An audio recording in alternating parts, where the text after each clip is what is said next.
श्रीमद् भागवत गीता अध्याय 2 सांख्य योग। दोस्तों, पहले अध्याय में आपने सुना कि किस प्रकार दुर्योधन की सेना में अपने रिश्तेदारों गुरुजनों को देखकर अर्जुन के पैर कांपने लगे। युद्ध में अपने कुल के नाश का डर अर्जुन को सताने लगा। शोक संतप्त हुआ मन वाला अर्जुन युद्ध भूमि में बाणों सहित धनुष को त्याग कर रथ के पिछले भाग में बैठ गया। अब श्री भगवान उसका उत्तर देंगे और इस अध्याय का नाम है सांख्य योग। अब यहां से शुरुआत होती है उस ज्ञान की जिसके लिए भागवत गीता दुनिया का सबसे महानतम ग्रंथ है और ज्ञान का भंडार माना जाता है। संजय धृतराष्ट्र से कहते हैं कि हे राजन, उस प्रकार करुणा से व्याप्त और आंसुओं से पूर्ण तथा व्याकुल नेत्रों वाले शोक युक्त उस अर्जुन के प्रति भगवान श्री कृष्ण ने यह वचन कहा। श्री भगवान बोले, हे अर्जुन, तुझे इस असमय में यह मोह किस हेतु से प्राप्त हुआ? क्योंकि न तो यह श्रेष्ठ पुरुषों द्वारा आचरित है, न स्वर्ग को देने वाला है और न ही कीर्ति को बढ़ाने वाला है। भगवान यहां अर्जुन से पूछते हैं कि हे अर्जुन, जबकि अब युद्ध शुरू होने वाला है, ऐसी अवस्था में बुद्धिमान होते हुए भी तुम्हारे अंदर ऐसा मोह कहां से आ गया है? इसलिए हे अर्जुन, नपुंसकता को मत प्राप्त हो, तुझ में मैं यह उचित नहीं जान पड़ती है। हृदय की तुच्छ दुर्बलता को त्याग कर युद्ध के लिए खड़ा हो जा। तब अर्जुन श्री भगवान से कहते हैं, हे मधुसूदन, मैं रणभूमि में किस प्रकार बाणों से भीष्म पितामह और द्रोणाचार्य के विरुद्ध लड़ूंगा? क्योंकि हे भगवन, वे दोनों ही पूजनीय हैं। इसलिए इन महानुभाव गुरुजनों को न मारकर मैं इस लोक में भिक्षा मांगकर खाना कल्याणकारक समझता हूं। क्योंकि गुरुजनों को मारकर भी इस लोक में रुधिर से सने हुए अर्थ और काम रूप भोगों को ही तो भोगूंगा। इसमें अर्जुन ने यह भाव दिखलाया है कि गुरुजनों को मारना सर्वथा अनुचित है। उनको मारकर भी क्या मिलेगा? न तो मुक्ति मिलेगी और न ही धर्म की सिद्धि होगी। केवल इस लोक में अर्थ और काम रूप तुच्छ भोग ही तो मिलेगा, जिनका मूल्य इन गुरुजनों के जीवन के सामने कुछ भी नहीं है। हत्या के फलस्वरूप मेरे हाथ उनके रक्त से सने हुए ही होंगे। इसलिए ऐसे भोगों को प्राप्त करने के लिए गुरुजनों का वध करना कदापि उचित नहीं है। हम यह भी नहीं जानते कि हमारे लिए युद्ध करना और न करना, इन दोनों में से कौन सा श्रेष्ठ है, अथवा यह भी नहीं जानते कि उन्हें हम जीतेंगे या हमको वे जीतेंगे। और जिनको मारकर हम जीना भी नहीं चाहते, वे ही हमारे आत्मीय धृतराष्ट्र के पुत्र हमारे मुकाबले में खड़े हैं। इसलिए मैं आपसे पूछता हूं कि जो साधन निश्चित कल्याणकारक हो वह मेरे लिए कहिए, क्योंकि मैं आपका शिष्य हूं। इसलिए मुझको शिक्षा दीजिए। क्योंकि भूमि में निष्कंटक धन धान्य संपन्न राज्य को और देवताओं के स्वामीपने को प्राप्त होकर भी मैं उस उपाय को नहीं देखता हूं जो मेरी इंद्रियों के सुखाने वाले शोक को दूर कर सके। इसमें अर्जुन ने यह भाव दिखलाया है कि युद्ध में विजय पा लेने पर ज्यादा से ज्यादा मैं इस पृथ्वी पर राज्य प्राप्त कर लूंगा, परंतु यदि मुझे देवताओं का आधिपत्य भी मिल जाए तो भी वह मेरे इंद्रियों को सुखा देने वाले शोक को दूर करने में समर्थ नहीं है। इसलिए मुझे कोई ऐसा उपाय बताएं जो मेरी इंद्रियों को सुखाने वाले शोक को दूर करके मुझे सदा के लिए सुखी बना दे। संजय धृतराष्ट्र से कहते हैं, हे राजन, निद्रा को जीतने वाले अर्जुन अंतर्यामी श्री कृष्ण महाराज के प्रति इस प्रकार कहकर फिर श्री गोविंद भगवान से कहकर कि युद्ध नहीं करूंगा और चुप हो गए। हे भारतवंशी धृतराष्ट्र, अंतर्यामी श्री कृष्ण महाराज, दोनों सेनाओं के बीच में शोक करते हुए उस अर्जुन को हंसते हुए यह वचन बोले। श्री भगवान बोले, हे अर्जुन, तू न शोक करने योग्य मनुष्यों के लिए शोक करता है और पंडितों जैसे वचनों को कहता है, परंतु जिनके प्राण चले गए हैं उनके लिए और जिनके प्राण अभी नहीं गए हैं उनके लिए भी ज्ञानी जन शोक नहीं करते हैं। न तो ऐसा ही है कि मैं किसी काल में नहीं था, तू नहीं था, अथवा यह राजा लोग नहीं थे, और न ऐसा ही है कि इससे आगे हम सब नहीं रहेंगे। जिस प्रकार जीवात्मा की इस देह में बालकपन, जवानी और वृद्धावस्था होती है, वैसे ही मरने के बाद नए शरीर की प्राप्ति होती है। उस विषय में धीर पुरुष मोहित नहीं होता। इसमें श्री भगवान के कहने का भाव है कि जिस प्रकार बालकपन, जवानी और बुढ़ापा ये अवस्थाएं आत्मा की नहीं होती है, स्थूल शरीर की होती है और आत्मा में उनका आरोप किया जाता है, ठीक उसी प्रकार एक शरीर से दूसरे शरीर में आना जाना भी वास्तव में आत्मा का नहीं होता, सूक्ष्म शरीर का ही होता है और उसका आरोप आत्मा में किया जाता है। इसलिए इस तत्व को नहीं जानने वाले अज्ञानी जन ही मरने वाले का शोक करते हैं। धीर पुरुष ऐसा नहीं करते, क्योंकि उनकी दृष्टि में आत्मा का शरीर से कोई संबंध नहीं है। इसलिए तुम्हारा शोक करना उचित नहीं है।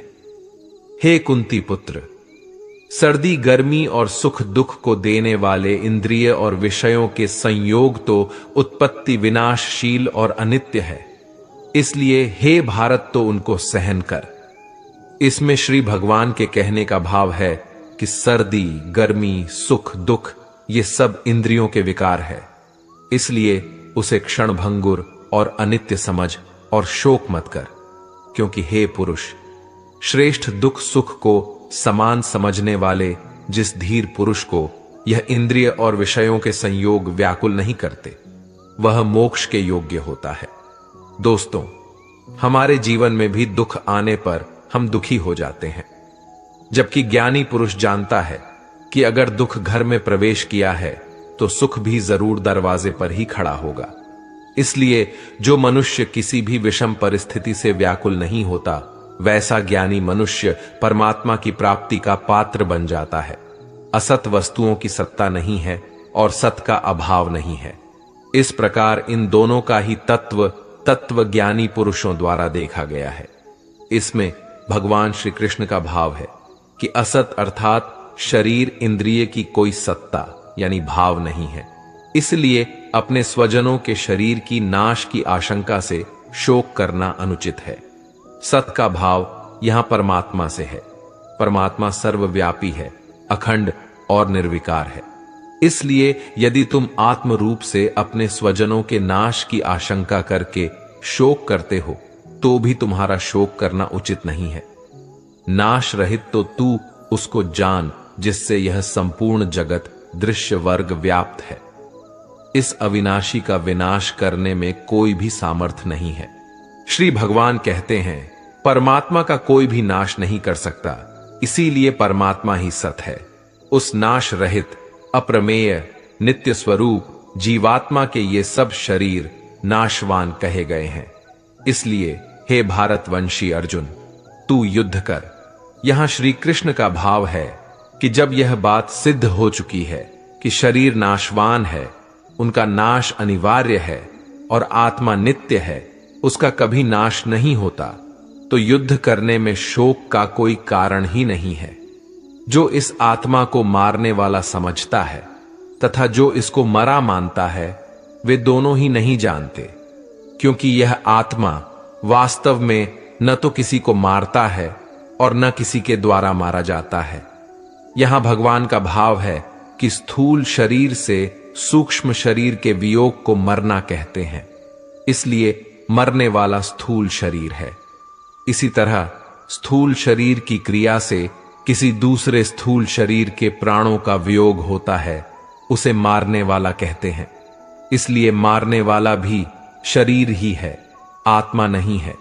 किंतु शरीर के धर्मों को अपने में अध्यारोपित करके अज्ञानी लोग आत्मा को मारने वाला मान लेते हैं, इसलिए उनको उन कर्मों का फल भोगना पड़ता है।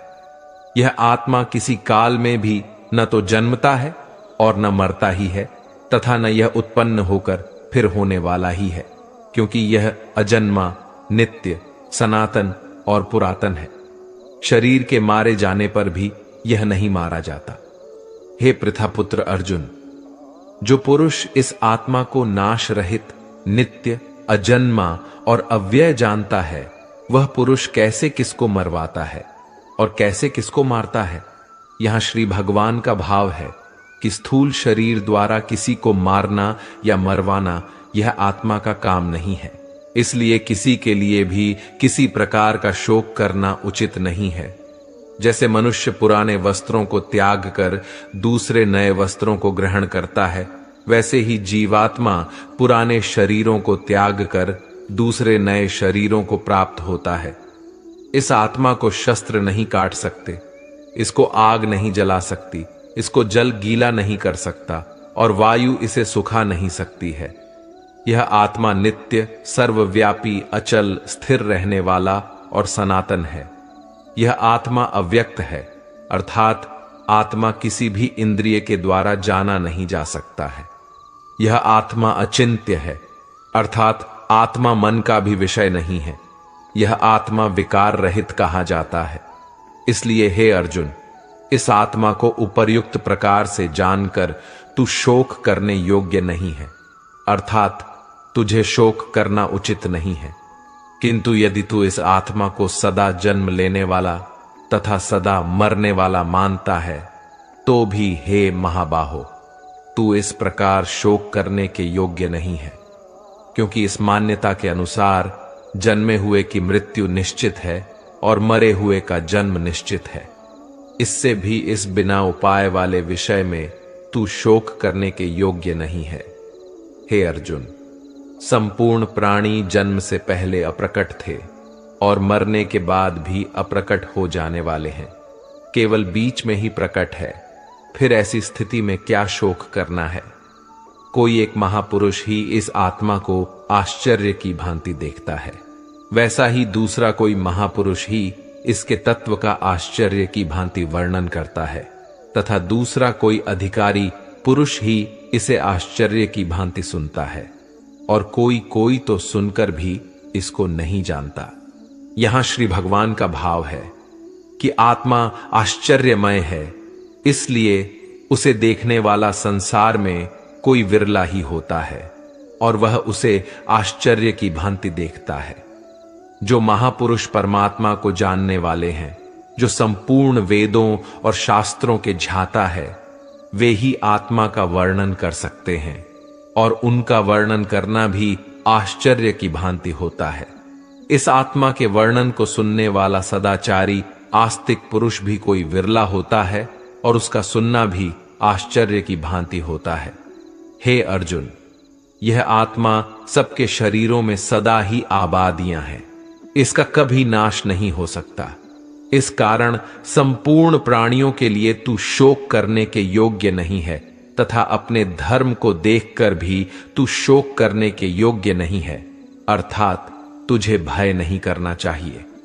क्योंकि क्षत्रिय के लिए धर्मयुक्त युद्ध से बढ़कर दूसरा कोई कल्याणकारी कर्तव्य नहीं है। हे पार्थ, अपने आप प्राप्त हुए और खुले हुए स्वर्ग के द्वार रूपी इस प्रकार के युद्ध को भाग्यवान क्षत्रिय लोग ही पाते हैं। किंतु यदि तू इस धर्मयुक्त युद्ध को नहीं करेगा तो स्वधर्म और कीर्ति को खोकर पाप को प्राप्त होगा, तथा सब लोग अनंत काल तक तेरी अपकीर्ति की चर्चा करेंगे और माननीय पौरुष के लिए अपकीर्ति मारण से भी बढ़कर है, और जिनकी दृष्टि में तू पहले बहुत सम्मानित होकर अब लघुता को प्राप्त होगा, वे महारथी लोग तुझे भय के कारण युद्ध से हटा हुआ मानकर तुम्हें डरपोक समझेंगे। तेरे वैरी लोग अर्थात तुम्हारे शत्रुगण तेरे सामर्थ्य की निंदा करते हुए तुझे बहुत से न कहने योग्य वचन भी कहेंगे। उससे अधिक दुख और क्या होगा। या तो तू युद्ध में मारा जाएगा और स्वर्ग को प्राप्त होगा, अथवा संग्राम में जीतकर पृथ्वी का राज्य भोगेगा। इस कारण हे अर्जुन, तू युद्ध के लिए निश्चित करके खड़ा हो जा। हार जीत, लाभ हानि और सुख दुखों को समान समझकर युद्ध के लिए तैयार हो जा। इस प्रकार युद्ध करने से तू पाप को नहीं प्राप्त होगा। हे पार्थ, यह बुद्धि तेरे लिए ज्ञान योग के विषय में कही गई, और अब तू इसको कर्म योग के विषय में सुन। जिस बुद्धि को जानकर तू कर्मों के बंधन को भली भांति त्याग देगा, अर्थात सर्वथा नष्ट कर डालेगा। इस कर्म योग में आरंभ का अर्थात बीज का नाश नहीं है और उल्टा फल रूप दोष भी नहीं है, बल्कि इस कर्म योग रूप धर्म का थोड़ा सा भी साधन जन्म मृत्यु रूप महान भय से रक्षा कर लेता है। यहां श्री भगवान के कहने का भाव है कि कर्म योग का कभी नाश नहीं होता। इसके संस्कार साधक के अंतःकरण में स्थित हो जाते हैं और वे साधक को दूसरे जन्म में पुनः साधन में लगा देते हैं। निष्काम भाव से किए गए कर्मों का विपरीत परिणाम भी नहीं होता है और ऐसा साधक भगवान को प्राप्त हो जाता है। हे अर्जुन, इस कर्म योग में निश्चयात्मक बुद्धि एक ही होती है, किंतु अस्थिर विचार वाले विवेकहीन सकाम मनुष्यों की बुद्धि या निश्चय ही बहुत भेदों वाली और अनंत होती है। जब फैसला लेना हो तो बुद्धि एक ही होती है, लेकिन जहां सोच की, फैसले की, निर्णय की कमी हो, वहां कई बुद्धियां काम करती है। यहां अनिर्णय की स्थिति के बारे में कहा गया है। जब आप फैसला नहीं ले पाते हैं तो न जाने कई दिशाओं में आपका ध्यान, आपकी बुद्धि जाती है, लेकिन अगर आप निर्णय करने की सोच लें तो उसके बाद सिर्फ उस काम को करने का ही प्रण होता है। हे अर्जुन, जो भोगों में तन्मय हो रहे हैं, जो कर्म फल के प्रशंसक वेद वाक्यों में ही प्रीति रखते हैं, जिनकी बुद्धि में स्वर्ग ही परम प्राप्य वस्तु है और जिसके लिए स्वर्ग से बढ़कर दूसरी कोई वस्तु ही नहीं है, यानी ऐसे लोग जो कर्म के बदले में होने वाले सिर्फ फल या लाभ की बात करते हैं, तो वह कर्म नहीं स्वार्थ बन जाता है, उसे कर्म नहीं कह सकते। हे अर्जुन, जो अज्ञानी लोग सिर्फ दिखाऊ शोभा युक्त वाणी को कहते हैं, वह ढोंगी होते हैं। वह कहते बहुत कुछ है लेकिन करते बहुत कम हैं। ऐसे लोगों से बचकर रहना चाहिए। जो कर्म की बातें सिर्फ भोग और ऐश्वर्य के लिए करते हैं, जिनका ध्येय सिर्फ भोग और ऐश्वर्य है, उन पुरुषों की परमात्मा में निश्चयात्मिका बुद्धि नहीं होती। हे अर्जुन, वेदों के कर्मकांड हमारी प्रकृति के 3 गुणों से जुड़े हैं, इसलिए तू उन भोगों एवं उनके साधनों में आसक्तिहीन, हर्ष, शोक आदि द्वंद्वों से रहित, योग और क्षेम को न चाहने वाला और स्वाधीन अंतकरण वाला हो। यहां श्री भगवान कहते हैं, वेद भी सिर्फ 3 गुणों में समाप्त हो जाते हैं, उससे आगे वे भी नहीं जानते। उससे आगे है कर्म योग। श्री भगवान का कहना है कि कर्म करो लेकिन उससे आसक्ति मत रखो। बेहद बड़े जलाशय के प्राप्त हो जाने पर छोटे जलाशय में मनुष्य का जितना प्रयोजन रहता है, उसी तरह से जिसने ब्रह्म तत्व को समझ लिया, तब उसके लिए वेदों की कोई आवश्यकता नहीं रह जाती है। तेरा कर्म करने में ही अधिकार है, उसके फलों में कभी नहीं। इसलिए तू कर्मों के फल के लिए काम मत कर, लेकिन ऐसा भी ना हो कि तू काम ही मत कर। कर्म करना है लेकिन फल के लिए नहीं। हे धनंजय, तू आसक्ति को त्याग कर तथा सिद्ध और सिद्ध में समान बुद्धि वाला होकर योग में स्थित हुआ कर्तव्य कर्मों को कर। फल की इच्छा के लिए कर्म मत कर। तुमको कर्म योगी बनने के लिए संभाव में स्थित होकर कर्म करना चाहिए। काम कर्मों को बुद्धि योग की अपेक्षा अत्यंत नीचा बतलाकर भगवान ने भाव दिखलाया है कि सकाम कर्मों का फल नाशवान क्षणिक सुख की प्राप्ति है और कर्म योग का फल परमात्मा की प्राप्ति है। इसलिए दोनों में दिन और रात की भांति महान अंतर है। इस समत्व रूप बुद्धि योग से सकाम कर्म अत्यंत ही निम्न श्रेणी का है। इसलिए हे धनंजय, तू समबुद्धि में ही रक्षा का उपाय ढूंढ, अर्थात बुद्धि योग का ही आश्रय ग्रहण कर। समबुद्धि युक्त पुरुष पुण्य और पाप दोनों को इसी लोक में त्याग देता है, अर्थात उनसे मुक्त हो जाता है। इसीलिए तू समत्व रूपी योग में लग जा। यह समत्व रूप योग ही कर्मों में कुशलता है, अर्थात कर्म बंधन से छूटने का उपाय है, क्योंकि संबुद्धि से युक्त ज्ञानी जन कर्मों से उत्पन्न होने वाले फल को त्याग कर जन्म रूप बंधन से मुक्त होकर निर्विकार परम पद को प्राप्त हो जाते हैं। जिस काल में तेरी बुद्धि मोह रूप दलदल को भली भांति पार कर जाएगी, उस समय तू सोने हुए और सुनने में आने वाले इस लोक और परलोक संबंधी सभी भोगों से वैराग्य को प्राप्त हो जाएगा। भांति भांति के वचनों को सुनने से विचलित हुई तेरी बुद्धि जब परमात्मा में अचल और स्थिर ठहर जाएगी, तब तू योग को प्राप्त हो जाएगा, अर्थात तेरा परमात्मा से नित्य संयोग हो जाएगा। अर्जुन बोले, हे केशव, समाधि में स्थित परमात्मा को प्राप्त हुए स्थिर बुद्धि पुरुष का क्या लक्षण है? वह स्थिर बुद्धि पुरुष कैसे बोलता है, कैसे बैठता है और कैसे चलता है?